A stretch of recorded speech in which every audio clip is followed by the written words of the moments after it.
No finalzinho de 1993, o mundo dos videogames conheceu um console que poderia ter sido um protagonista, daqueles que chegam para mudar o destino de uma empresa. Eu estou falando do Jaguar da Atari. Uma história tão confusa, tão enrolada e ao mesmo tempo tão interessante que ela é o assunto do vídeo de hoje, a triste história do console de 64-bit da Atari, e vai ser agora, só vem! E aí, topzeiros, tudo bem com vocês? Espero que sim, sou o Ed e sejam bem-vindos a mais um vídeo. Se você caiu de um processamento paralelo por aqui, você caiu no Pet Start, onde videogame é uma das melhores coisas da vida, então tamo junto e vambora! Essa pessoa que a gente está vendo na tela agora se chama Sam Tramiel.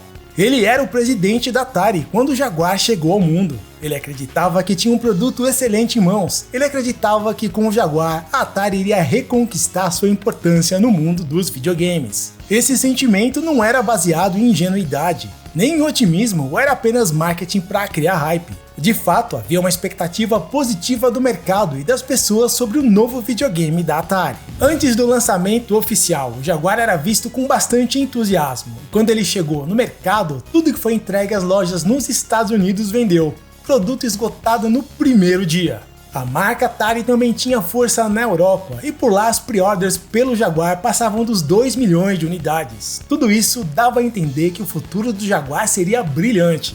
Por $250, o consumidor levava para casa o console mais poderoso do momento, com um jogo incluído chamado Cybermorph. O marketing da Atari anunciou o Jaguar como sendo o primeiro console de 64-bit do mercado, em um momento que a quantidade de bit parecia ser a melhor coisa do mundo. A galera comprou a ideia de quanto mais bit melhor, mesmo sem saber exatamente o que bit significava. E se você sabe o que é um bit, me conta aí nos comentários. Fato é que o Jaguar fez muito bullying com os coleguinhas Mega Drive e Super Nintendo nas suas propagandas, sempre vendendo a imagem de que era o melhor da tecnologia e que os outros videogames eram produtos completamente ultrapassados. A Atari ainda dizia que o Jaguar estava preparado para o futuro e queria passar o carro por cima dos consoles que ainda estavam por vir, como o PlayStation e o Saturn. Acessórios como leitor de CD-ROM e realidade virtual já estavam nos planos, e claro, a promessa de muitos jogos das mais variadas desenvolvedoras, incluindo aí a Activision e a Ubisoft. Com tudo isso rolando ao seu favor, quem é que duvidaria que o Jaguar tinha tudo para dar certo? Preço bom, marketing agressivo e interesse do público. O que levanta a questão de como é que a Atari conseguiu funhanhar com tudo, como ela transformou um cenário tão favorável em um flop de proporções épicas. Para entender como esse desastre se formou, a gente tem que viajar para o passado para enxergar a raiz do problema. O marketing da Atari gostava muito de bater no Super Nintendo e Mega Drive em suas propagandas. E eu acho que essa agressividade toda não era apenas marketing, acho que era fruto de um tiquinho de ressentimento, especialmente pela Nintendo, que na prática havia tomado o lugar da Atari como líder de mercado. Todo mundo sabe que quando a Nintendo chegou em 85 nos Estados Unidos, literalmente acabou para a Atari. Daquele momento em diante, nada do que ela tentou fazer deu muito certo. Por exemplo, muita gente nunca ouviu falar do Atari 7800, mas ele existiu e nem era um console ruim. O que muita gente não sabe é que antes do Nintendinho ser um sucesso nos Estados Unidos, ele quase foi parar nas mãos da Atari ainda em 83. As conversas entre a Atari e a Nintendo estavam até avançadas. Era um acordo que colocava todo o risco financeiro do negócio do lado da Atari, que além de ter que pagar uma grana violenta para a Nintendo pelos direitos de comercialização do Famicom nos Estados Unidos, ainda teria que arcar com todo o custo operacional. Só que pelo meio do caminho aconteceu o famoso crash dos videogames e a Atari ficou sem dinheiro para arcar com esse acordo. Como isso não era problema da Nintendo, o acordo não aconteceu e a Nintendo seguiu seu próprio caminho rumo às glórias. Assistir a Nintendo dominando o mercado dos videogames nos Estados Unidos não deve ter sido nada fácil para a Atari digerir. Para tentar contragolpear, ela lançou o Atari 7800, um projeto que não era ruim, mas que no final das contas acabou levando uma surra comercial do Nintendinho.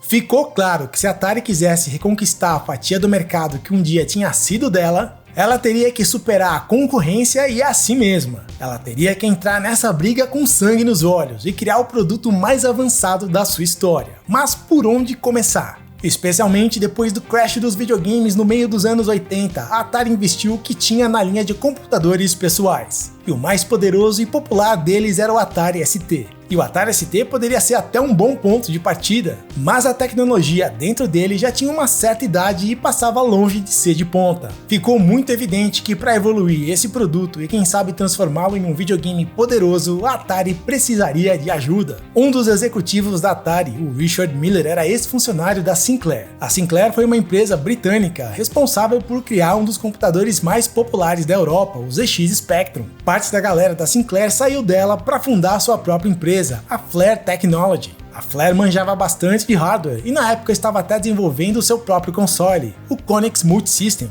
que por falta de verba nunca viu a luz do dia. Richard Miller entrou em contato com seus ex-colegas na Flare e chegaram a um acordo para que a Flare ajudasse a Atari no desenvolvimento de um processador para o novo projeto. Um processador que fosse muito mais capaz do que qualquer coisa que o Atari ST pudesse fazer. Esse processador eventualmente receberia o nome de Panther, que mais tarde se tornaria o nome do próprio futuro console. A ideia é que o Panther fosse um super processador manipulador de sprites em quantidade, velocidade, com milhares de cores e com efeitos de rotação e escalonamento. Esse era o padrão da época e fazia sentido que fosse assim. O Panther era o que a Atari tinha em mente para competir com o Mega Drive e o Super Nintendo, que também eram videogames baseados em sprites. O Panther chegou a ser anunciado com data de lançamento prevista para algum momento de 1991. Só que tinha uma pessoa na Flare Technology que não estava totalmente satisfeita com essa ideia, o Martin Brennan. Ele estava convencido de que o futuro dos videogames não estava nas sprites. Para ele, o futuro estava nos gráficos poligonais, dos games em 3D em tempo real. Martin Brennan conseguiu convencer o presidente da Atari, Sam Tramiel, a investir no desenvolvimento de um segundo videogame, um que realmente fosse um avanço tecnológico e não apenas mais do mesmo, só que um pouco melhorado. Sam Tramiel comprou essa ideia e, em paralelo ao projeto Panther, a Atari começou a trabalhar em um segundo projeto. Em um relativo curto espaço de tempo, a Atari estava envolvida no desenvolvimento de não um, mas de 2 consoles ao mesmo tempo. O plano era executar um ataque felinamente feroz em 2 frentes. Primeiro com o Panther para marcar território, e alguns anos depois surpreendeu o mercado com um videogame revolucionário, o mais avançado que o mundo já havia visto, e aí sim dominar a preula toda. Esse segundo projeto de longo prazo recebeu o nome de Jaguar. Só que a gente sabe que desenvolver um console é algo muito complexo e que demanda anos de trabalho e investimento. E a gente tem que lembrar que fazia muitos anos que a Atari não desenvolvia um console do zero. Então imagina uma equipe sem muita experiência tentando desenvolver 2 consoles em paralelo. Será que alguma coisa daria errado? Sim ou certeza? O plano A, o projeto Panther, avançou até a linha de produção para montar as primeiras unidades de desenvolvimento, e foi aí que o leite felino azedou. Nem por milagre os engenheiros da Atari conseguiram fazer o protótipo do console funcionar como deveria. No meio de muitas dificuldades técnicas, o Panther mal havia começado e já estava mal das pernas, o que significava que a Atari já estava perdendo dinheiro, e dinheiro era uma coisa que a Atari não tinha sobrando. Por outro lado, o projeto Jaguar, ou plano B, estava caminhando melhor, sem tantos problemas. Em certo momento, o Atari teve que tomar uma decisão: insistir no Panther e possivelmente continuar perdendo rios de dinheiro em um produto que podia ou não ter futuro, ou concentrar os seus recursos em um projeto que parecia ter potencial para ir melhor. A Atari optou por abandonar o Panther e se dedicar ao Jaguar. Pode ter sido uma decisão correta, baseada na lógica, mas ainda assim causou um problemão. O Panther era um videogame planejado para chegar no mercado em 91 e marcar território. Só que o Jaguar ainda teria 2 ou 3 anos de desenvolvimento até estar pronto. Isso significa que a Atari ficou ausente do mercado dos videogames em um dos momentos mais cruciais da era 16-bit. Super Nintendo e Mega Drive dividiram o mercado praticamente sozinhos entre si, e a Atari não tinha nada para mostrar. Isso foi terrível para a marca e para as pretensões da empresa de reconquistar o mercado dos videogames. É até difícil de imaginar o tamanho do prejuízo que esse intervalo de tempo perdido no limbo custou para os cofres nem tão cheios assim da Atari. Consumidores esquecendo cada vez mais a marca, e os importantíssimos relacionamentos com desenvolvedores de games cada vez mais distante. Enquanto a Atari estava ausente do mercado, as coisas continuaram andando e evoluindo normalmente e ninguém sentiu falta dela. E isso, meus amigos, é a definição de irrelevância. De forma silenciosa, o desastre estava se formando. Mas a Atari não podia encarar a situação dessa forma, ou seria melhor desistir sem nem tentar. O tempo passou, a Atari seguiu trabalhando e o projeto Jaguar eventualmente ficou pronto. O novo console da Atari pouco a pouco ganhou um espacinho aqui e outro ali na mídia. E o trem do hype apareceu na estação e as pessoas começavam a embarcar nele, mesmo com um destino ainda incerto. Mas certo mesmo é que eu tenho que te lembrar que se você tá curtindo o vídeo, não esquece de deixar o like e se inscrever se ainda não for inscrito. Não deixa pra depois, senão você acaba esquecendo. Faz isso agora porque é assim que você fortalece o canal. O hype do Jaguar não era injustificado. Quando a gente olha para os specs dele, ele não é um videogame fraco não, muito pelo contrário. Ele não tem um, nem dois, nem três, ele tem 5 processadores. O que não falta no Jaguar é poder de processamento. Além de ser um mestre ninja nas sprites e nas cores, o Jaguar é capaz de reproduzir áudio com qualidade de CD, que pra época era o que tinha de mais bilonga das galáxias. E mais importante, era um videogame preparado para o futuro. No 3D ele era capaz de gráficos poligonais com texturas e iluminação. A Atari apostava tudo que ia ganhar o mercado pelos specs superiores. Era a política do quanto mais melhor. E nessa nem o controle do Atari escapou. E pasmem, era um controle com 17 botões. Todo o poder de processamento do Jaguar era possível graças aos seus múltiplos processadores, e entre eles estavam o Tom e o Jerry. Esses eram processadores customizados, ou seja, feitos sob medida para o videogame, eram a alma do console. Para ajudar a gerenciar o uso desses processadores, a Atari resolveu colocar um velho guerreiro em ação, um Motorola 68000, e parecia que tinha sido uma boa escolha. Esse processador já estava no mercado desde a década de 70 e era absurdamente conhecido e versátil, e foi muito usado como processador central em arcades, computadores e videogames como o Mega Drive da Sega, por exemplo.